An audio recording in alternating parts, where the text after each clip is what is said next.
दोस्तों, विदेश में पैसा कमाने गया एक लड़का जिसका नाम अजय होता है। पूरे 2 साल बाद आज अपने देश भारत वापस लौट रहा था।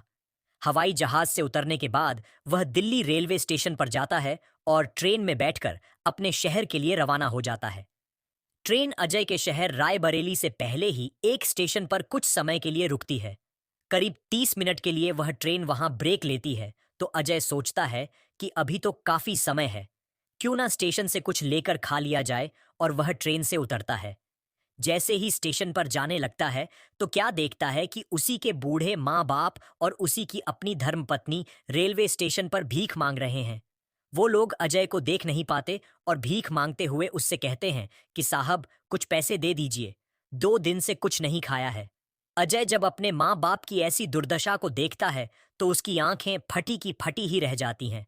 पत्नी जब अपने पति को देखती है, तो वही रेलवे स्टेशन पर रोने लगती है। दोस्तों, ऐसी क्या दुविधा आन पड़ी जो अजय के विदेश जाने के बाद उसके माँ बाप और उसकी पत्नी भीख मांगने को मजबूर हो जाते हैं। दोस्तों, यह दिल को तार तार कर देने वाली कहानी है। बड़ी ही दुख भरी कहानी है।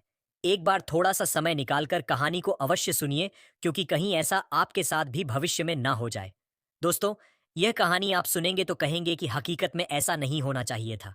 दोस्तों, यह सच्ची घटना उत्तर प्रदेश के रायबरेली की है। अजय एक ठीक ठाक परिवार से था।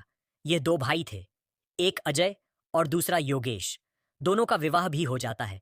लेकिन दोस्तों, अजय की जो भाभी थी, वह थोड़ा तेज तर्रार स्वभाव की थी। योगेश की शादी पहले ही हो जाती है, क्योंकि वह घर में बड़ा था। पत्नी घर में आती है, जो कि पहले से ही कड़क मिजाज की थी। बड़ी ही रोमांचक कहानी है दोस्तों। बस सुनते जाइए, क्योंकि भाभी के चक्कर में आकर देवर सब कुछ भूल जाता है। जब तक कि अजय की शादी नहीं हुई थी, तो उसकी भाभी ने उसे अपने देवर को अपने नैनों के जाल में बुरी तरह से फंसा लिया था। अजय को वह अपनी मीठी मीठी बातों से इस कदर प्रभावित करती है कि जो कुछ भी वह उससे कहती, वह हर काम करने के लिए राजी हो जाता। दोस्तों, इसी के चलते नतीजा यह होता है कि फिर अजय का भी विवाह हो जाता है। अजय की पत्नी का नाम ज्योति था। जैसा उसका नाम था, वैसा ही उसका स्वभाव भी था। ज्योति बहुत ही गरीब लेकिन नेक परिवार की लड़की थी। ज्योति अपने ससुराल आती है, लेकिन उसने कभी यह सुख नहीं जाना कि पति होता क्या है। दोस्तों, अजय जब भी अपने काम से घर वापस आता था, तो अपनी पत्नी से सीधे मुंह बात ही नहीं करता था। पत्नी को 28 10 दिन हो जाते थे, लेकिन अजय उससे कोई भी प्यार की बात नहीं करता था। अपनी पत्नी के सुख दुख किसी भी प्रकार से वह कोई बात ना करता। अगर ज्योति उससे बात करने या उस पर अपना अधिकार जताने की कोशिश भी करती, तो वह उसे धमका देता, उसको फटकार लगा देता, क्योंकि अजय पहले ही अपनी भाभी के चंगुल में बुरा फंसा हुआ था। जैसे भी उसकी भाभी कहती, वह वैसे ही काम करता था। कभी पत्नी को पीटना, कभी कुछ करना, क्योंकि भाभी से उसे लगाव था। भाभी के चक्कर में बुरा फंसा हुआ था। दोस्तों, जो भाभी के चक्कर में होते हैं, वह अपनी बीवी को छोड़ देते हैं। आप भी देखना, कहीं आपके घर पास पड़ोस में ऐसा तो नहीं हो रहा है, क्योंकि किसी के भी साथ ऐसा हो सकता है। नतीजा यहां तक पहुंच जाता है कि जब अजय और उसकी भाभी ज्योति को ज्यादा ही परेशान करने लगते हैं, बिना किसी वजह के बात पर उससे झगड़ने लगते हैं, तो ज्योति अपने चचेरे भाई को बुलाती, क्योंकि और कोई घर में था नहीं। माता पिता का पहले ही देहांत हो गया था। चचेरा भाई आता है तो उसके साथ अपने मायके में ही चली जाती है। उधर अजय की भाभी को सिर्फ पैसों से मतलब था। वो अजय से कहती है कि देवर जी, मैंने सुना है विदेश में जाकर लोग सऊदी अरब में खूब पैसा कमाते हैं। आप भी ऐसा करो ना, कुछ समय के लिए विदेश चले जाओ और खूब मन लगाकर मेहनत करना। पैसा कमाना, पैसा ज्यादा रहेगा तो आप और मैं खूब मजे करेंगे, खूब मजे की जिंदगी काटेंगे, और फिर मुझे भी अपने साथ विदेश ले जाना। अब वह अपनी भाभी की बात को टाल नहीं पाता, और 1-2 महीने में ही उसे वीजा आ जाती है और फिर विदेश चला जाता है। अपने माता पिता को विदेश जाने से पहले अपने बड़े भाई और भाभी को उनकी देखभाल करने, उनके खर्च उठाने की जिम्मेदारी सौंप गया था कि मैं विदेश से पैसा भेजता रहूंगा, आप मम्मी पापा का ध्यान रखना। लेकिन जो भाभी होती है, अपने पति योगेश से कहती है कि जब तक अजय विदेश गया हुआ है, उसके वापस आने से पहले बुढ़िया और बुढ़े के नाम जो भी खेती है, प्रॉपर्टी है, सब अपने नाम करवा लेते हैं। यह हमारे लिए भविष्य में काम आएगी। सारी संपत्ति हमारे नाम आ जाएगी तो पैसा ही पैसा होगा। दोस्तों, योगेश के मन में भी दौलत का लालच आ जाता है, और जैसा उसकी पत्नी ने समझाया था, वैसे ही वह करता है। तहसील जाता है और वकील से पहले ही सेटिंग बना लेता है। अपने बूढ़े माँ बाप को तहसील ले जाता है, यह बोलकर कि सरकारी योजना आई है, आपको बुढ़ापे में पेंशन आएगी। बेचारे बूढ़े माता पिता अपने बेटे की बात में आ जाते हैं और धोखे में अपनी सारी प्रॉपर्टी, सारी खेती की जमीनें, सभी चल अचल संपत्ति अपने बड़े बेटे के नाम कर देते हैं। और यह करवाने वाली सिर्फ अजय की भाभी ही होती है, जिसने दौलत का लालच लेकर अपने पति को दिया, और सब कुछ अपने नाम होने के बाद वो लोग बूढ़े माँ बाप को घर से बाहर निकाल देते हैं और घर में ताला लगाकर बाहर चले जाते हैं। अब जब बूढ़े माँ बाप के नाम ना कुछ रहा, ना तो उनके पास पैसा था, ना कोई जरिया, बेचारे अपना पेट पालने के लिए गांव से थोड़ी दूर एक रेलवे स्टेशन पर भीख मांगने को मजबूर हो जाते हैं।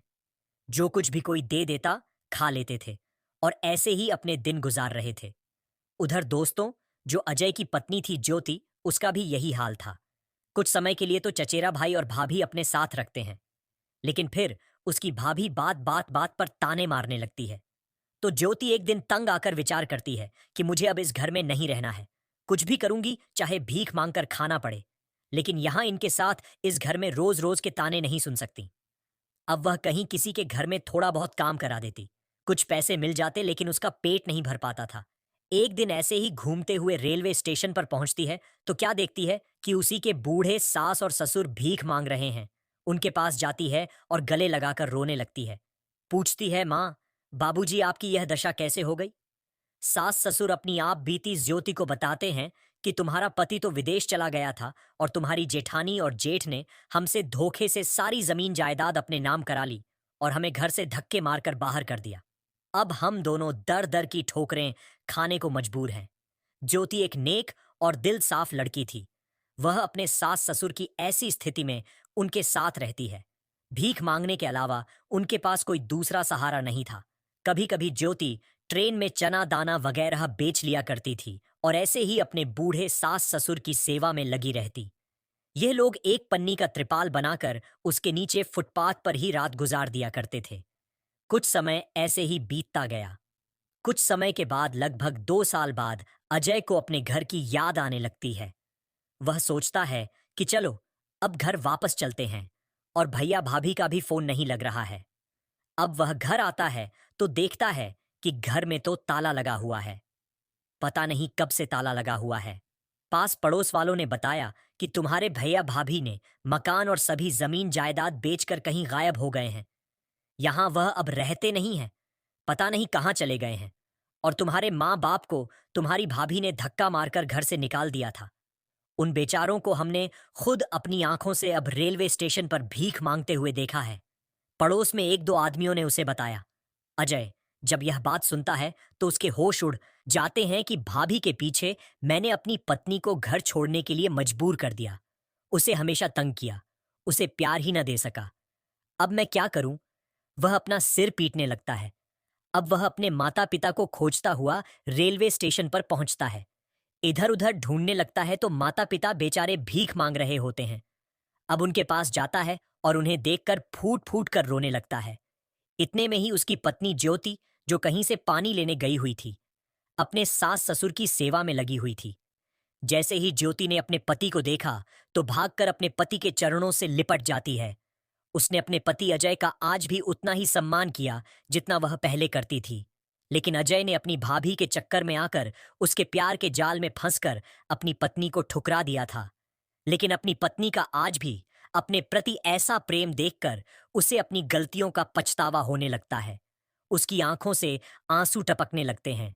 अब वह चारों एक जगह बैठकर एक दूसरे को गले लगाकर रोने लगे और अपना मन हल्का करते हैं। दोस्तों, अजय के माता पिता ने बताया कि तुम्हारे भैया भाभी ने हमारे साथ बहुत गलत किया। सब कुछ बेटा उन्होंने अपने नाम करवा लिया, तुम्हारा हक भी छीन लिया गया, लेकिन तुमने भी तब हमारी एक ना सुनी थी। वह तो शुक्र है ईश्वर का कि हमारी यह छोटी बहू बहुत नेक और दयालु है। अगर यह हमें ना मिलती तो आज हम कहीं के नहीं रहते और ऐसे ही भूखे फुटपाथ पर मर जाते। तुमने बहू को ठुकरा दिया था, लेकिन बहू आज भी तुम्हें वही इज्जत करती है, वही तुम्हारा मान सम्मान कर रही है। ऐसी बहू क्या कहीं ढूंढने से भी मिल सकती है? यह सुनकर अजय रोने लगता है और अपने पति ज्योति से कहता है कि मुझसे जो गलतियां हुई हैं भूल हुई है, उन सब के लिए मैं बहुत शर्मिंदा हूं। मुझे माफ कर दो, मैं तुम्हें समझ ही नहीं पाया। तो ज्योति कहती है, इसमें आपकी कोई गलती नहीं है। जी, आपको तो भाभी ने ही अपने वश में कर रखा था। अब आपकी आंखें खुल गई हैं। फिर वह बोला, माँ अब मैं आ गया हूं, कोई चिंता की बात नहीं है, और अपनी पत्नी से माफी मांगता है। और यूं लोगों को फिर अर्जुन नया घर लेता है और वापस से उन लोगों को लेकर जाता है जहां वह सब खुशी खुशी रहने लगते हैं।